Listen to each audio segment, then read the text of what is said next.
The birds. Ambient noise. Work from home doesn't seem to be going away anytime soon. So I thought, instead of running between the rooms from dining to living with my laptop, how about I set up my dedicated space to work from home? So today I have chosen two completely blank spaces. One is this landing between the stairs and the second is a typical desk space. So I want to make these two spaces interesting with my plants. So let's dive in. The spaces that I've chosen for this project are completely different. The stairs landing is well lit, bright, and the other space is low to medium lit.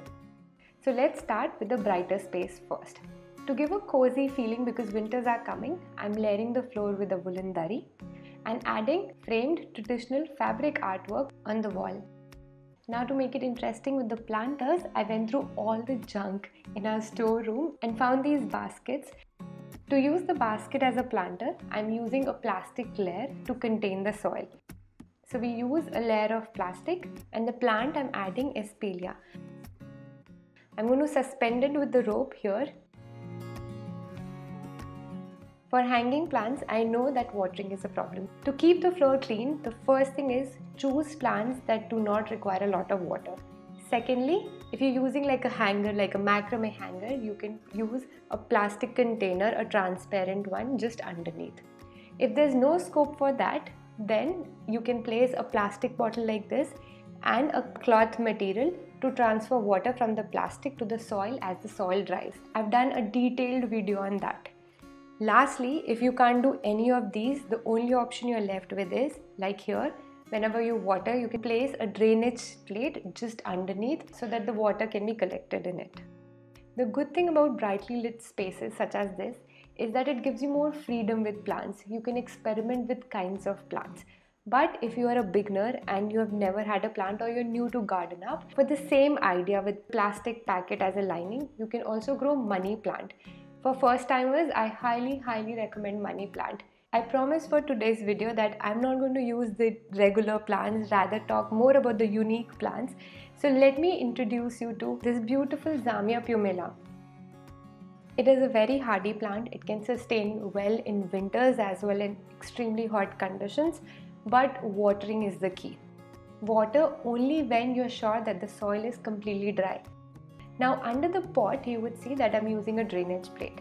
This I do with all the baskets, all the ceramic planters, so that the plate doesn't show. I keep it underneath the pot, but inside the ceramic or whatever decorative planter I'm using. Moving from a tall plant for your workspace to small ones which are really cute and very attractive, succulents. I have dared to grow this succulent in a mug without a drainage hole.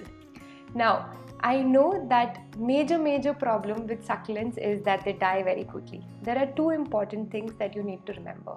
First, the soil should be allowed to dry between waterings. The second thing, that these succulents, specifically these pretty ones, are very sensitive to temperature as well. They will do well in winters right now. Anything above 30 degrees is too hot for them. Just ensure that you're not overwatering this plant. Two kinds of succulents that I highly recommend for workspaces. First, Havartia. Secondly, sedums. I have to say this, I really like doing these decor DIY videos. I think we have done over 100 videos now here on Garden Up, but these videos are the most fun. They definitely take more effort, but I really enjoy doing them. And hey, we turned 1 million here on Garden Up. Thank you everyone. Actually, before I started Garden Up, like most plant parents, I also had a lot of plant issues. Like most plant parents, I also went on the internet to see that what is going wrong with my plants. I quickly learned that people were talking about gardening like it was a protocol. Step 1, take a cutting. Step 2, put it in water, roots will come, put it in soil. What I figured was that people were talking only about the how part, but not the why part. That hey, the stem cutting, when you take a cutting, it releases the growth hormone that leads to formation of the roots, and then you plant it in soil. This brings me to QMath, whose objective is also to teach their students from the class of KG to 8th the concepts the logic of mathematics. They don't want their students to learn or to mug up things, but rather to understand the logic behind. They also help students to learn coding so that they can code for apps, games, and websites. I feel mathematics and coding go hand in hand. They are pretty logical subjects.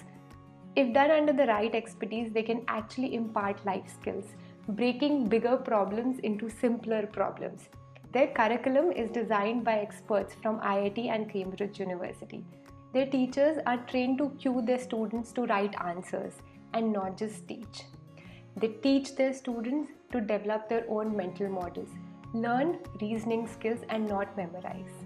I guess this is the reason that I connected with their platform so much, because my idea behind Garden Up has been to make people understand the whys, the story behind it, so that they remember. I feel knowingly or unknowingly, people tend to remember things better if they understand the whys of it. So if you want to book a trial for your children or your niece or nephew, you can check out the link under this video in the description box. You can also avail a 10% discount on registration through this link. Alright, moving on to finish the look of our landing space. The fifth plant is a sword fern. It's actually behind me. I know a problem with ferns in a lot of places is that they dry and they shrivel. See, one trick is, notice that I've used a terracotta pot. Why terracotta? Because it helps in maintaining cooler temperature. These plants, of course, like bright spaces or medium light spaces, but they're also very sensitive to temperature and humidity. In winters, the temperature is slightly lower, so it's still okay, it'll sustain fine. But in summers, when it gets really hot, try and invest in a humidifier. It keeps the humidity high and also temperature slightly lower. For terracotta pots, they work best. Here in the matka, I've made a hole underneath. In plastic pots, the roots get roasted very quickly when the temperatures go high. So I highly recommend a terracotta pot. For care of all these plants here, water once in 2 to 3 days whenever you think that the soil is dry.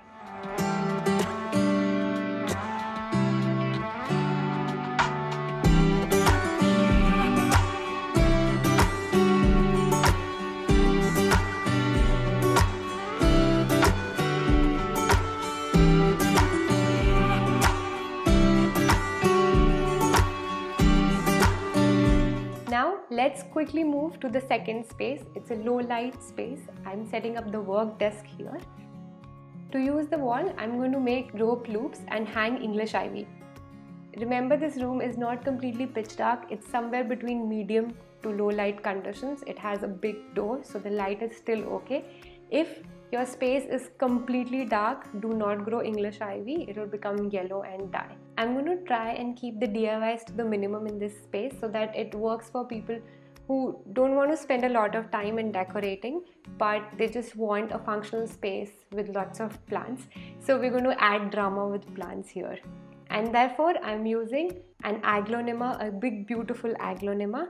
Actually, there is a species of Dieffenbachia that also looks very similar. You can grow a Dieffenbachia and aglaonema, they'll do fine in such a lighting condition. These aglaonema also come in a range of colors and sizes. So I'm adding a red one here, but a slightly smaller one. Notice I'm using ceramic pots to decorate these plants, and underneath there is a bottom drainage hole.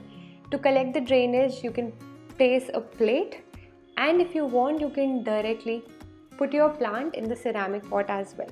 The reason I haven't done this is because this allows me to move my plants. So if I want to decorate another plant in this pot, I can do that.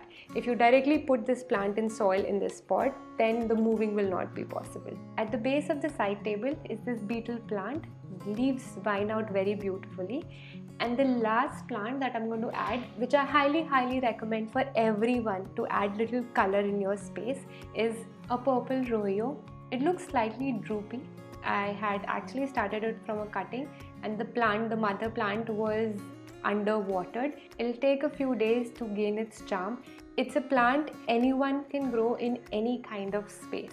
If you have an air-conditioned room, if you have a low light space, or if you have a bright light space or a very hot space, it'll grow well anywhere and everywhere. The soil that I've used for most of these plants is coco peat paste. Coco peat is coconut husk. I mix equal parts of soil and coco peat. I add a fertilizer every month, homemade compost for all my indoor plants. I feel indoor plants get light deprived, so I try and move all of them outdoors to a balcony or a terrace every 2 to 3 weeks.